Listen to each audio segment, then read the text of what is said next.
Remember newspapers, those flimsy things delivered to your doorstep? You'd think they were ancient scrolls with how we talk about them now. But for decades, newspapers, along with radio and television, ruled the media landscape. They were the gatekeepers of information. What they decided to share, we consumed. This was mass media. It was a shared experience. We all watched the same news, the same shows, and read the same headlines. This created a sense of community. We were all on the same page, so to speak, but it also meant limited choice. Our media diet was dictated by a select few. This era of mass media wasn't without its flaws. Bias existed, of course, but there was also a certain level of accountability. These media giants held immense power.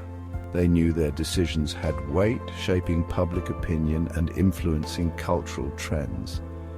Looking back, it feels quaint, like reminiscing about rotary phones and dial-up internet. But it's crucial to understand this era. It's the foundation upon which our current media landscape, fragmented and personalized, is built. Enter the internet, cue the dramatic music. This revolutionary technology didn't just change how we communicated, it demolished the old gatekeepers and handed the keys to, well, everyone. Suddenly, information wasn't a scarce commodity. It was a fire hose, and we were all holding buckets. This shift didn't happen overnight, it started subtly. Remember word processors, spreadsheets?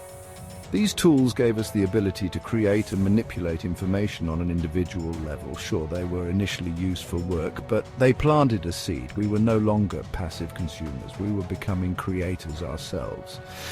Then came the real game changer, the World Wide Web. Websites popped up like mushrooms after a rainstorm. Blogs gave everyone a voice.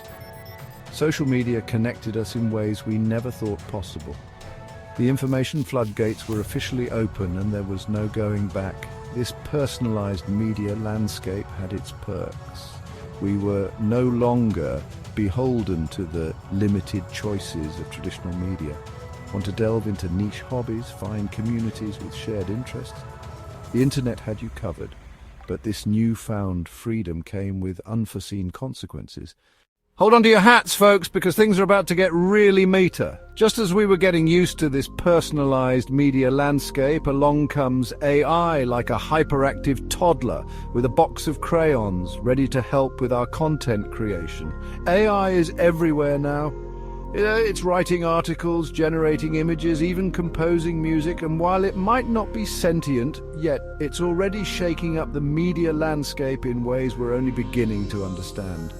On the one hand, AI can be incredibly useful. It can automate tedious tasks, personalize content to an almost unnerving degree, and even help us create things we never thought possible. But here's the kicker. AI learns from the data it's fed. And guess what? That data is often riddled with our own biases and prejudices. So while AI itself might be neutral, the content it creates can end up reflecting the worst of humanity back at us. This brings us to a critical point, echo chambers.